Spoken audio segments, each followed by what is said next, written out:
قرآن یہ کہہ رہا ہوتا ہے کہ ان شر الدواب عند اللہ الصم البکم الذین لا یعقلون، بدترین جانور میرے نزدیک وہ ہے جو علم و عقل سے کام نہیں لیتا، فہم و ادراک سے کام نہیں لیتا، سوچتا نہیں ہے، اندھ اور بہروں کی طرح میری آیات پہ گرتا ہے اور تقلید کے سوا اس کے خیال میں کچھ نہیں۔ پھر وہ یہ کہتا ہے لِيَحْلَقَ مَنْ حَلَقَ عَنْ بَيِّنَةٍ، جو ہلاک ہوا وہ دلیل سے ہلاک ہوا، وَيَحْيَى مَنْ حَيَّى عَنْ بَيِّنَةٍ، جو زندہ ہوا وہ دلیل سے زندہ ہوا۔ ان اللہ لسمیع علیم، اللہ سننے والا اور علم والا ہے، اللہ عقل سے ہی ملتا ہے۔ ہو سکتا ہے آپ پھر بھی شبہ میں رہو، اس لیے میں آپ کو ایک رسول اکرم صلی اللہ علیہ وسلم کی حدیث مبارکہ ضرور سناؤں گا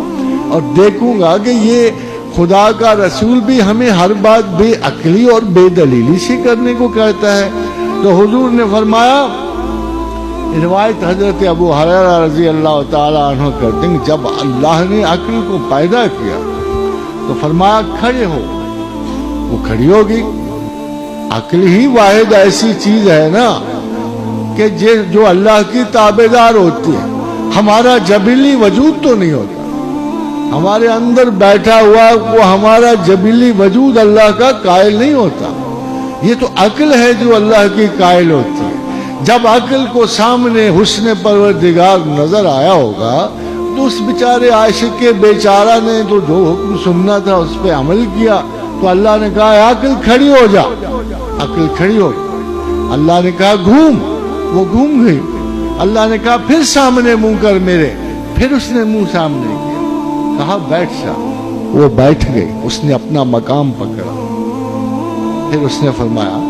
اللہ نے فرمایا میں نے کوئی مخلوق تجھ سے بہتر، افضل اور خوبصورت پیدا نہیں کی۔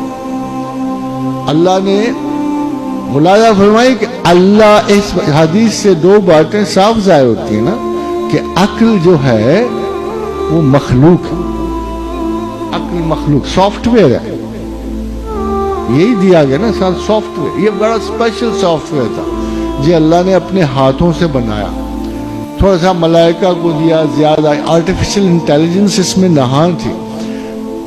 اس میں اعمال و برکات اور سوچنے کی صلاحیت تھی۔ تو جب بنا بیٹھا اس نے کہا میں نے تجھ سے زیادہ کوئی مخلوق بہتر، افضل اور خوبصورت پیدا نہیں کی،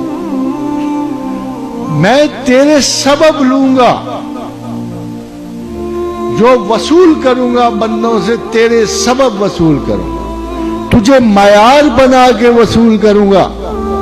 میں دیکھوں گا کہ لوگوں نے کتنی عقل استعمال کی اور کتنی نہیں، کتنا عقل سے سوچے ہیں اور کتنا نہیں، اپنے معاملات میں کتنا انہوں نے تجھے استعمال کیا اور کتنا نہیں، میں تیرے سبب لوں گا، تیرے سبب دوں گا، میں جو اپنی عنایات کروں گا،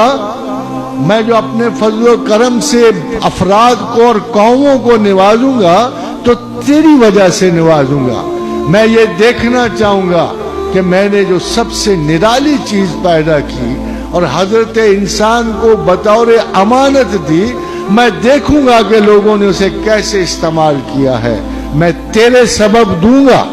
تیرے تفعیل دوں گا، تیرے تفعیل لوں گا، جیسے لوگوں نے تجھے استعمال کیا میں ویسے ہی دوں گا،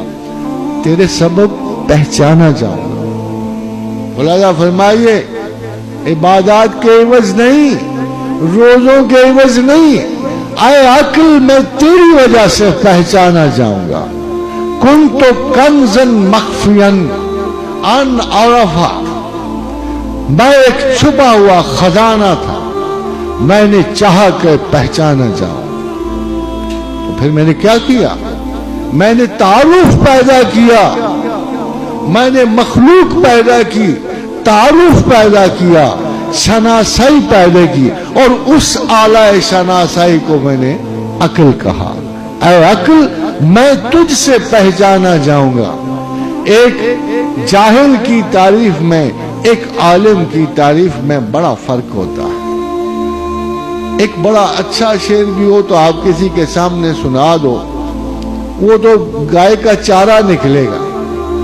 مگر جو باذوق ہے، جو حسن ذوق رکھتا ہے، جو علم و ادب کی فراست رکھتا ہے، وہی اس شعر کو اپریشیٹ کرے گا۔ تو خداوند کریم اپنی اپریشیشن جہالت سے نہیں مانگ رہا،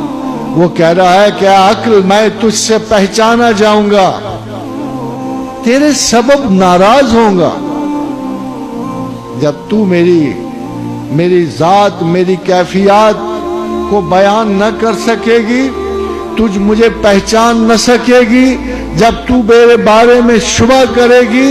تو میری ذات کو مشکوک کرو گی، تو میں تیری وجہ سے ناراض ہوں گا، تیرے سبب ثواب ہوگا انسانوں کو۔ اور یہ یاد رکھنا ہے عقل کہ اگر تو نے اپنا کام نہ کیا تو تیری وجہ سے تجھ پہ عذاب ہوگا، تیری وجہ سے ثواب ہوگا اور تیری وجہ سے عذاب ہوگا۔ خاتون حضرات، اس کے بعد کیا کوئی گنجائش رہ جاتی ہے اس فیتھ کی یا اس اعتبار کی؟ جو سکہ رائج الوقت ہے، وہ بلائنڈ فیتھ جس کے چرچے ہر گھر میں ہیں، یہ عجز عقل جو ہے اللہ کو منظور نہیں ہے۔ اس لیے کوشش کیجئے، اور اگر عقل سیکھنی ہو تو کوئی عقل دور تو نہیں، آپ کے دل میں ہے، آپ کے دماغ میں ہے۔ اور سب سے زیادہ علم و عقل کی اگر کوئی معرفت رکھتا ہے تو وہ آپ کے سرکار اور ہمارے رسول صلی اللہ علیہ وآلہ وسلم۔ تو ان سے دوری علم و عقل و اعتدال سے دوری ہے، اور ان کا قرب جو ہے علم و عقل اور اعتدال ہے، اور یہی علم کی معراج ہے۔